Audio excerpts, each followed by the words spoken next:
শান্তির পথে ইরান ও সৌদি আরব, যুদ্ধের উত্তপ্ত থেকে দূরে থাকার ঘোষণা। ইরান ও সৌদি আরবের মধ্যে বন্ধুত্বের এক নতুন বার্তা সামনে এসেছে, যা মধ্যপ্রাচ্যের যুদ্ধের উত্তেজনা কমাতে বড় ভূমিকা রাখতে পারে। ইরান সরকার প্রকাশ্য সৌদি আরবকে ধন্যবাদ জানিয়েছেন, কারণ ইরান ও অন্য দেশের মধ্যকার চলমান উত্তেজনার সময় সৌদি আরব তাদের নিজেদের মাটি বা আকাশ সীমা কোনো যুদ্ধ কাজে ব্যবহার করতে দেয়নি। সৌদি আরবের নিরপেক্ষতা।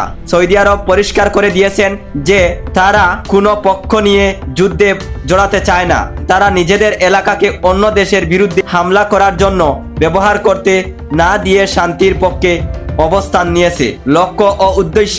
ইরান মনে করছে কিছু শক্তি চেয়েছিল সৌদি আরবকেও এই যুদ্ধের ভিতরে টেনে আনতে, কিন্তু সৌদি আরবের এই বৃদ্ধিদীপ্ত ও নিরপেক্ষ সিদ্ধান্তের ফলে এই বড় ধরনের সংঘাত এড়ানো সম্ভব হয়েছে।